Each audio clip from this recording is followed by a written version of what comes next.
Good news, everyone! Tonight, the cast review canned. Maine students take a stand. Another trans ban struck down. Another ousted bigot clown. Good news starts right now.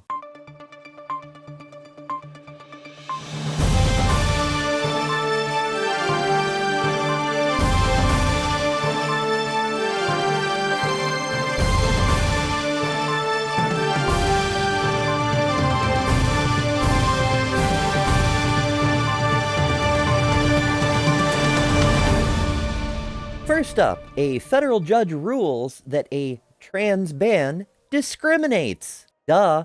From the Associated Press, a federal judge rules that Florida's transgender healthcare ban discriminates against state employees. Chief U.S. District Judge Mark Walker ruled Thursday that the state's ban violated Title VII of the Civil Rights Act of 1964, which protects employees and job applicants from employment discrimination based on race, color, religion, sex, and national origin. The lawsuit was filed in 2020 by 3 current and former state employees against the Florida Department of Management Services. The employees had challenged the denial of medically necessary treatment for gender dysphoria under the state's categorical exclusion of coverage for, quote, gender reassignment or modification services or supplies. The plaintiffs are represented by Southern Legal Counsel, the ACLU of Florida, and Legal Services of Greater Miami. Attorney Simone Chris said in a statement, quote, "We are so grateful that the court is holding the state accountable for its facially discriminatory policy that carves out transgender state employees for unequal treatment. There is no non-discriminatory reason for the state to categorically deny coverage of safe, effective, medically necessary treatment only when it is needed to treat gender dysphoria, but not for the treatment of any other condition." Judge Walker wrote in his ruling that health and pension benefits frequently represent a crucial component of an employee's compensation, so the practical effect of denying or reducing such benefits on the basis of sex is to deny the employee an employment opportunity on the basis of sex. Judge Walker found that the treatment of all medical conditions, including gender dysphoria, should be based on the unique needs of the patient rather than blanket exclusions. The court will schedule a trial to determine the amount of the plaintiff's damages. The Florida Department of Management Services and the governor's office did not respond to a request for comments. Next up, students in the state of Maine fight back. From Teen Vogue, more than 200 people recently crammed themselves into an elementary school gymnasium in rural Maine. Bleachers filled to capacity, some folks sat on folding chairs arranged across the floor, and others could only find space leaning against walls. A sea of trans pride flags waved, but the mood was somber as dozens of community members testified until 2 a.m., begging the school board not to eliminate a policy that protected trans students. Scenes like this are playing out across the country as trans children, families, friends, colleagues, associates, medical care professionals, and people with a conscience fight for their right to exist in the face of legislative bigotry. Fueled by vilification in right-wing media and well-funded lobbying groups, 625 anti-trans bills have been introduced in state legislatures in 2024 alone, with 193 of them targeting kids in schools. Despite this daunting situation, grassroots communities are fighting back so that every child can attend school safely and be welcomed in the fullness of who they are. This story from Maine, for example, offers a roadmap for how a town, a rural town, an ostensibly red town, can reclaim power from those who wield it to do harm. From the beginning of the June school board meeting in Maine's RSU 40 district in Union, it was clear that the overwhelming majority of people assembled to support the existing non-discrimination policy. Quite basic in its construction, the ordinance simply translated Maine's LGBTQIA+ legal protections into clear guidance for teachers and administrators. It instructed educators to use the students' correct pronouns, enabled trans students to use the appropriate bathroom, prohibited bullying, and prevented teachers from outing students to their parents. The policy had already been in place for 6 years without incident, yet some board members were still trying to kill it. Repeatedly, the board heard from school staff about the urgent need for this policy. As one social worker bluntly put it, quote, "It would be really super if you could keep the transgender policy in place because it helps us do our job on the ground with the students that we work with. Deleting the policy isn't going to delete the students I work with who identify as transgender. They're still going to be there." Educators tried to gently instruct board members on the facts of gender identity, such as the middle school science teacher who pointed out, quote, "The assertion that only binary male and female exists is simply not science," further pleading to the board that, quote, "policy decisions ought to be based on evidence, research, and objective reality." The simmering confusion and anger many felt about the board's intention was neatly summed up in a librarian's plaintive question. Quote, "Why cause fear and panic in children who are only trying to receive an education?" But the evening's most powerful testimony came from students themselves. One trans student named the stakes very clearly. Quote, "Without the support of this district specifically, I don't think I would be here with all of you tonight," they said. "This policy is single-handedly the main reason I'm able to speak." A ninth grader who presented a petition against the policy change, which was signed by more than 100 students in the district, Riley observed, quote, "It seems our lives at school are about political agendas to some member of this board, not our education." And with a hint of events to come, a high school senior cautioned, quote, "If you hear our views and continue with the removal of this policy, you are showing us, the teachers, the parents, the staff members in this district, that your actions are not truly in our best interest. I suggest you think hard before making a decision that sends this message." When public comment ended, 77 people had spoken in favor of the policy. But in the end, it didn't matter. The board voted to eliminate the policy. In comments defending her vote, board member Jeanette Wheeler offered trans students conversion, not protection. Quote, "I say they're hopeless, and if the trans children could search for something in their lives, my thought is, why not Jesus Christ?" Consider what happened in that gymnasium. A trans teenager had the courage to tell the board that they might have died if it wasn't for the school's affirming policies. The board also heard from a child psychologist who testified to the higher risks of harm, both self-harm and from the community, when there isn't formal support at an authority level for trans students. Teachers and administrators pleaded to keep the policy. Parents of trans and gender nonconforming students begged for compassion. Representatives from nonprofit organizations testified, citing research from the University of Southern Maine showing that LGBTQIA+ students in the state are 8 times more likely to be bullied because of their perceived sexuality or gender expression, and nearly 4 times as likely to consider serious self-harm. These desperate warnings were not heeded. Through their votes, conservative board members pushed a policy forward that research shows increases the likelihood of bullying and serious physical harm. Sadly, these dynamics are playing out across the country as lawmakers enact transphobic laws despite widespread protest. Sometimes it can feel as if queer youth face an unstoppable avalanche. And yet, the parable in rural Maine has a radiant ending because of what community members did next. After bitter disappointment at the hearing, it would have been easy to spend time ruminating on the board's fundamental betrayal of the students it is ostensibly called to serve. Instead, folks got busy. Seeing that there were 4 open board seats but only 2 progressive candidates running, they organized a write-in campaign. Parents, youth, and a coalition of the loving hosted sign painting parties, sent postcards, and knocked on doors, encouraging their neighbors to ink in the name of Leah Ships, a lifelong Mainer and mother of 2 children in the local schools, on their ballots. It worked.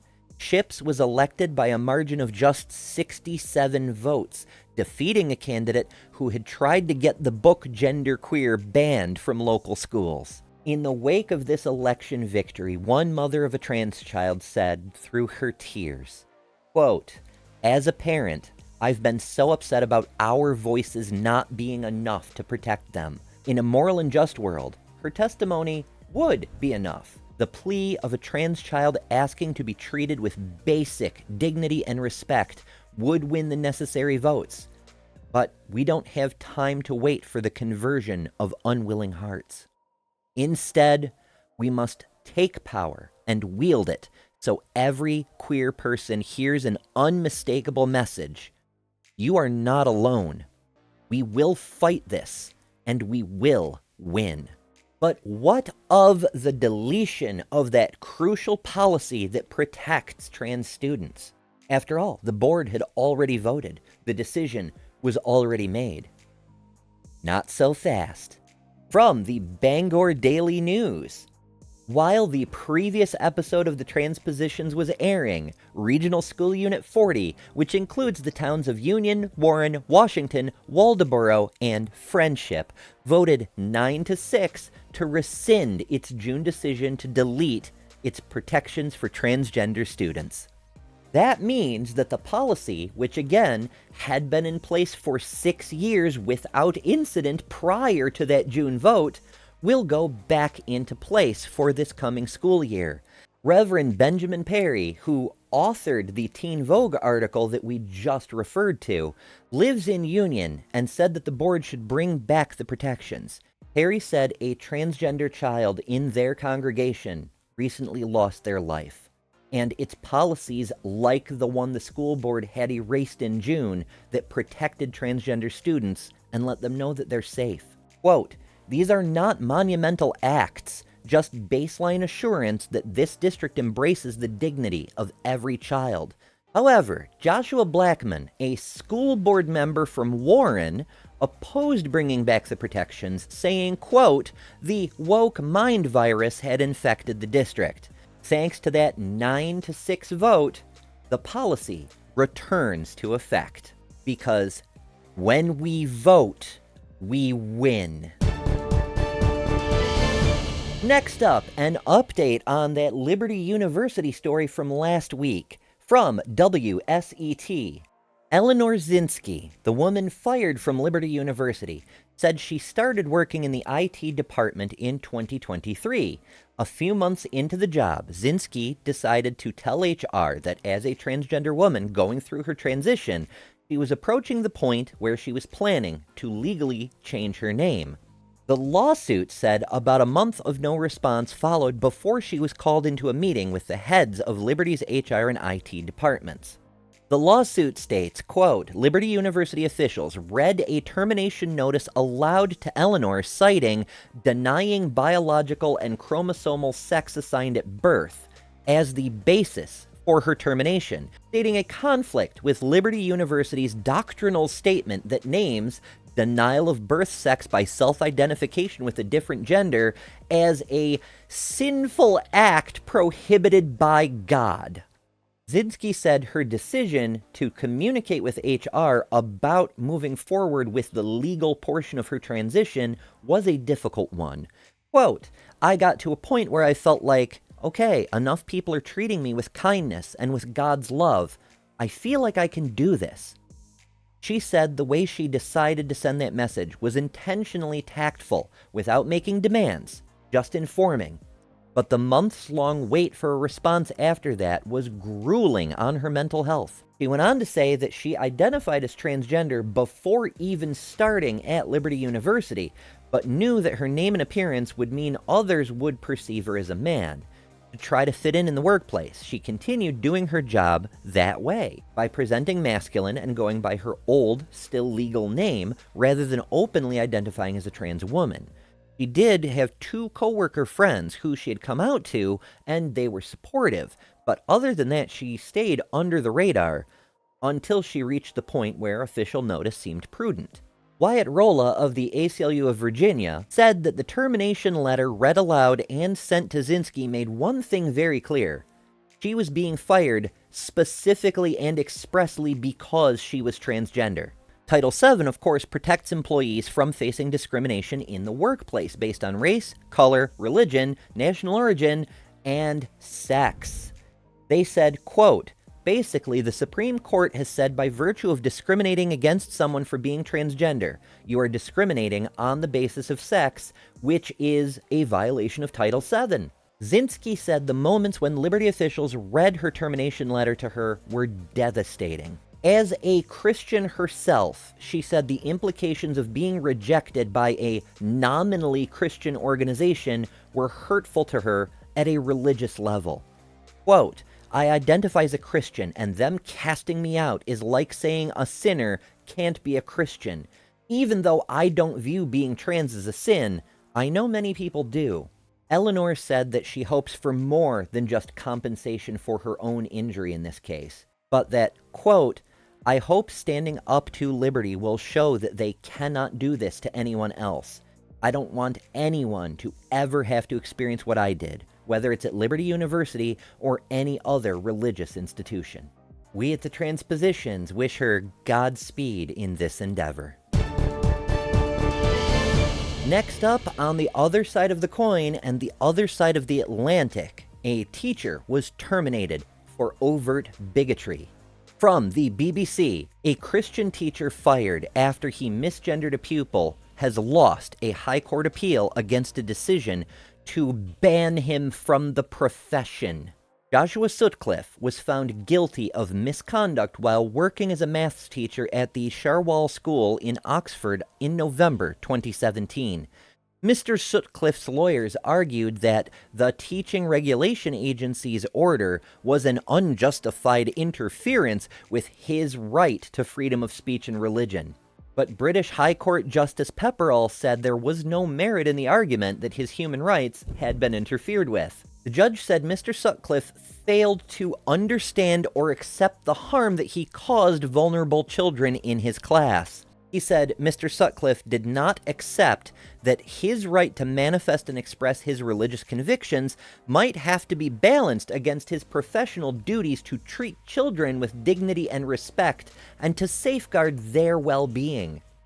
After the judgment, Mr. Sutcliffe said, quote, with this ruling, every teacher is at risk if they share their beliefs and views in the classroom. He said he had been a marked man since he dared to express his Christian beliefs in a school, and appeared in the media to that effect. It should also be noted that transphobia is not, strictly speaking, a Christian belief. That is to say, one need not be transphobic to be Christian, and being transphobic is not an entailment of Christianity. You, Mr. Sutcliffe, are just a bigot trying to hide behind Jesus' robe. And if I were a Christian, I would be big mad about assholes like this trying to pull that shit and make my religion look bad. Just saying. Mr. Sutcliffe added that people wanted him to capitulate and say that he was wrong. He's been severely punished for refusing to do so. What a stellar example for the kids.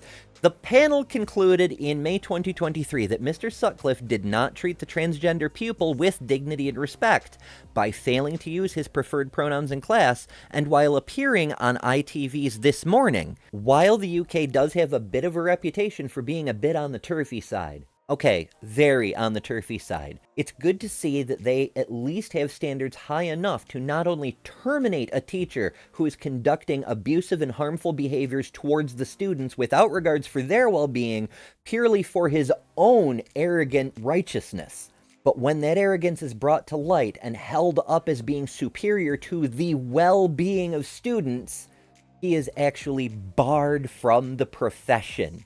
While I don't envy any trans person having to live in the UK right now, I wish our judges here in the US had half those stones. And our top story, the Cass review canceled? From Aaron in the Morning. The British Medical Association, the professional organization representing doctors in the United Kingdom, has called for a public critique of the review and to bar its implementation. Late last month, the British Medical Association voted in favor of a resolution to publicly critique the Cass Review, which has been used to crack down on gender-affirming care for trans youth in the United Kingdom, calling its recommendations unsubstantiated. The organization also voted to oppose the implementation of the review's recommendations. This move comes after a court ruled that the government can ban the use of puberty blockers on an emergency basis, citing the review in its decision. The British Medical Association is an independent union representing 151,000 doctors in the United Kingdom. The group negotiates on behalf of all doctors in the UK and lobbies for best practices in medicine to the UK Parliament. The organization states that, quote, it regularly represents the views of doctors and their patients in Parliament, and it is also responsible for briefing other medical workers and the members of Parliament. The resolution is substantial. It states that gender identity services in the United Kingdom are inadequate, a claim well supported by the extreme wait times of 5 years or more. It asserts that the Cass Review engaged in, quote, unexplained study deviations and, quote, ambiguous eligibility criteria, while excluding evidence supporting transgender care. The resolution references a recent review published by the Integrity Project, currently hosted at Yale University, which condemns the Cass Review for its poor methodology and interpretation of research, not to mention failing to be peer-reviewed, which, by its own criteria, makes it a low-quality piece of information that should not be taken seriously. Lastly, the resolution establishes that the British Medical Association will publicly critique the Cass Review, oppose its implementations, and lobby for continuity of care.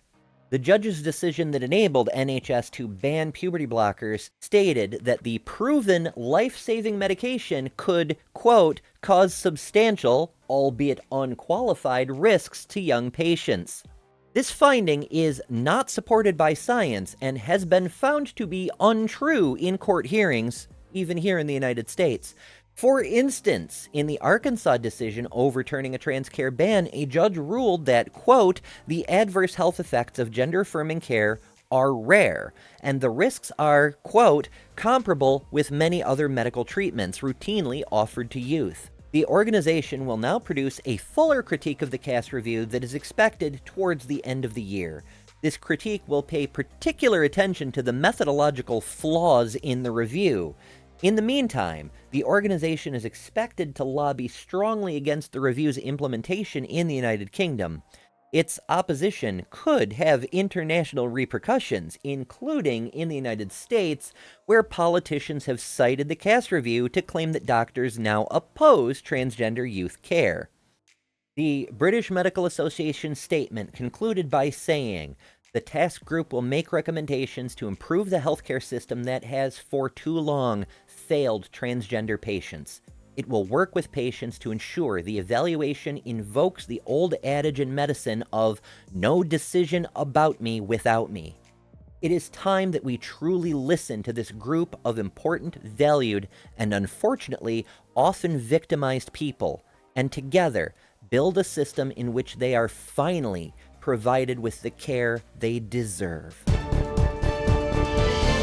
If you enjoy content like this, make sure to subscribe. Support our work by becoming a patron at patreon.com/TheTransPositions and reap heaps of benefits!